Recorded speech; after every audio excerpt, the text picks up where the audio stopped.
আবার নজর রাখবো ভূপতিনগরের দিকে। ভূপতিনগরে যেখানে বিস্ফোরণ কাণ্ডের তদন্ত করতে গিয়ে আক্রান্ত হতে হলো এনআইএ কে এবং তারা আক্রান্ত হয়েছে, তাদের গাড়ি ভাঙচুর করা হয়েছে, সেই অভিযোগ সামনে আসছে। সন্দেশখালীর যে ঘটনা আমরা দেখেছিলাম, তারপরে কিন্তু এই ভূপতিনগরের ঘটনা আবারও কিন্তু রাজ্য রাজনীতি তোলপাড় এবং শাসক বিরোধী একটা চর্চা শুরু হয়েছে। এনআইএর পক্ষ থেকে ভূপতিনগর থানায় ইতিমধ্যেই কিন্তু অভিযোগও দায়ের করা হয়েছে। সেক্ষেত্রে এই যে ঘটনা ঘটেছে, ইতিমধ্যেই রাজনৈতিক চর্চা শুরু এবং সন্দেশখালীর রেশ কাটতে না কাটতেই ভোটমুখী বাংলায় আবারও ভূপতিনগরের মতো ঘটনা। যে বিস্ফোরণ ঘটেছিল, সেই বিস্ফোরণের ঘটনায় যখন এনআইএ তদন্ত করতে যায়, সেই মুহূর্তে গ্রামবাসীরা চড়াও হয় তাদের উপর, এমনটাই কিন্তু অভিযোগ, এবং তাদের গাড়ি ভাঙচুর করা হয়, বিক্ষোভ দেখাতে শুরু করেন গ্রামবাসীরা। সেটাই কিন্তু সেই অভিযোগ সামনে আসছে। ইতিমধ্যেই ভূপতিনগর থানায় অভিযোগ দায়ের করা হয়েছে যে শাসক বিরোধী চর্চা সেই ভোটের বাজারে, সেটাও কিন্তু আসছে। একদিকে যেরকম অভিযোগ পাল্টা অভিযোগ, সেটাও কিন্তু শুরু হয়ে গেছে। অর্থাৎ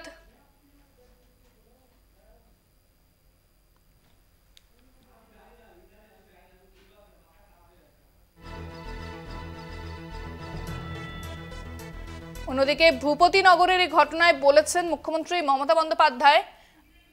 তিনি বলেছেন রায়গঞ্জে আজ তার জনসভা রয়েছে আমরা জানি, এবং রায়গঞ্জ যাওয়ার পথেই মুখ্যমন্ত্রী এ বিষয়ে প্রতিক্রিয়া দিয়েছেন। তিনি বলেছেন, কি বলেছেন তিনি শোনাবো আপনাদের।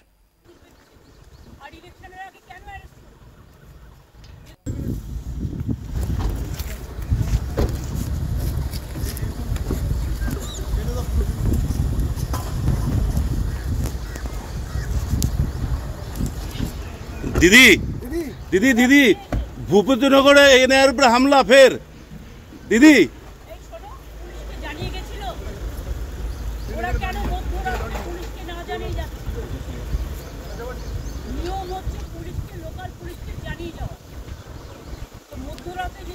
গ্রামের লোক দেখে হঠাৎ করে কিছু লোক আসছে পুলিশের ড্রেস পরে, তারা কি করে বুঝবে?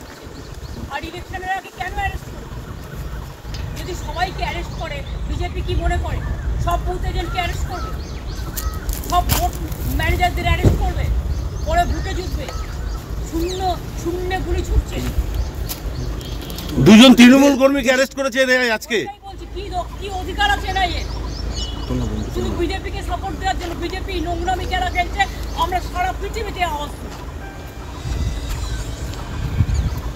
আপনারা শুনলেন ঠিক কি বলেছেন মুখ্যমন্ত্রী মমতা বন্দ্যোপাধ্যায়। আজ রায়গঞ্জে তার জনসভা রয়েছে।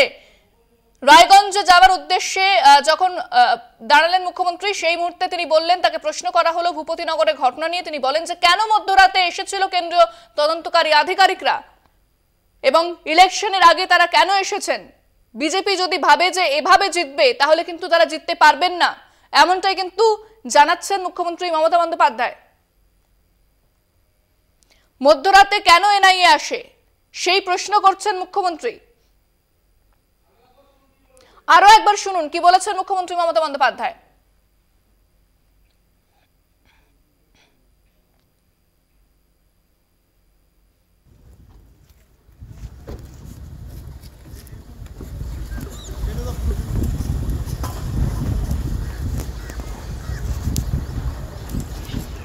दीदी दीदी दीदी भूपतिनगरे एनआईएर पर हमला फिर दीदी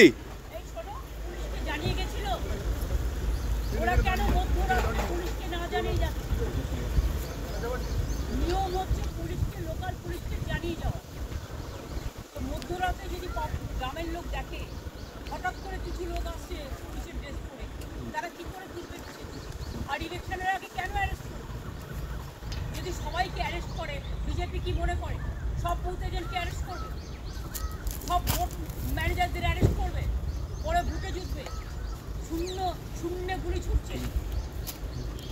দুজন তৃণমূল কর্মীকে অ্যারেস্ট করেছে এনআইএ আজকে। বলছি কি অধিকার আছে এনআইএ? শুধু বিজেপিকে সাপোর্ট দেওয়ার জন্য। বিজেপি নোংরামি খেলা খেলছে, আমরা সারা পৃথিবীতে আওয়াজ। শুনলেন আপনারা মমতা বন্দ্যোপাধ্যায় ঠিক কি বলেছেন। ভূপতিনগরের ঘটনায় মুখ খুললেন মুখ্যমন্ত্রী। মধ্যরাতে কেন আসে এনআইএ, ইলেকশনের সময় কেন তাদের তদন্ত, প্রত্যেককে অ্যারেস্ট করে বিজেপি কি ভাবছে এভাবেই তারা জিতবে, এমনটাই কিন্তু বলেছেন মুখ্যমন্ত্রী রায়গঞ্জে যাওয়ার আগে। এ কথাই বললেন মুখ্যমন্ত্রী মমতা বন্দ্যোপাধ্যায়। শোনালাম ঠিক কি তিনি বলেছেন। ভূপতিনগরে যখন বিস্ফোরণ কাণ্ডে এনআইএ তদন্ত করতে গিয়েছিল সেই মুহূর্তে তাদের ওপর হামলা হয় বলে জানা যায়। তাদের গাড়ি ভাঙচুর করার অভিযোগ ওঠে এবং ভূপতিনগর থানায় ইতিমধ্যে এনআইএ অভিযোগও দায়ের করেছে। যে রাজ্য রাজনীতি তোলপাড় সেটা কিন্তু আবারও সামনে এসেছে। নির্বাচনের আগে ভোটমুখী বাংলায় সন্দেশখালী ঘটনা পুনরাবৃত্তি। সন্দেশখালী ঘটনা রেশ কাটতে না কাটতেই আবারও ভূপতিনগরের ঘটনা।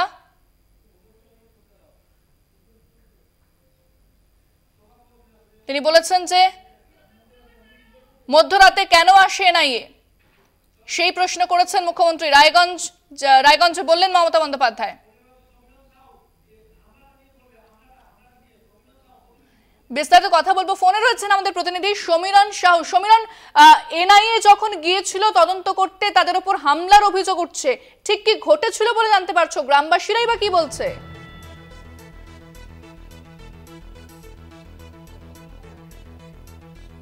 বিস্ফোরণ কাণ্ডে তৃণমূল নেতা বলাই মাইতি, যিনি ভূপতিনগর তৃণমূল কংগ্রেসের সভাপতি, ও মনোজ জানা, যিনি নারবিলাস সভাপতি, এই দুজনকে আজ ধরে গ্রেফতার করে। পরেই তৃণমূল কর্মী এবং সমর্থকরা এলাকায় বিক্ষোভ দেখায় এবং এর গাড়ির উপর ভাঙচুর চালিয়েছে বলে এমনটা আমরা জানতে পেরেছি।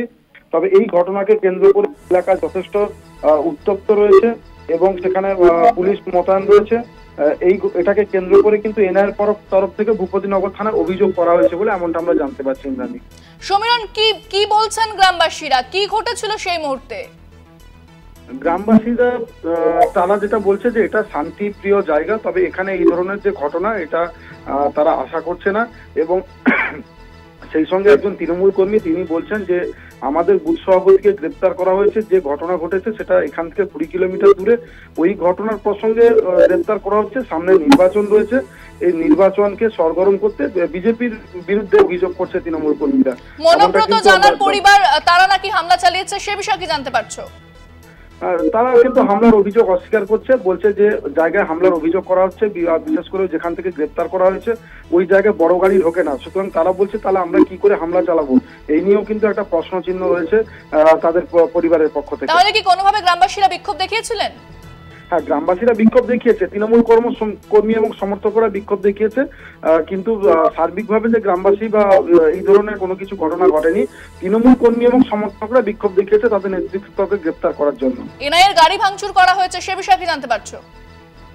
এনআইএর গাড়ি ভাঙচুর করা হয়েছে এই অভিযোগটা আসছে, কারণ এনআইএর তরফ থেকে আমরা এখনো পর্যন্ত কোনো প্রতিক্রিয়া না পেলেও স্থানীয় যে সমস্ত কিছু মানুষজন রয়েছে তারা কিন্তু জানাচ্ছে যে গাড়ি ভাঙচুর হয়েছে। তবে তৃণমূল কর্মী করেছে কি তার পরিবারের লোক করেছে এই ঘটনা এখনো পর্যন্ত নিয়ে কিন্তু ধোঁয়াশা রয়েছে। ধন্যবাদ সমীরণ। কথা বললাম প্রতিনিধি সমীরণ সাহুর সঙ্গে।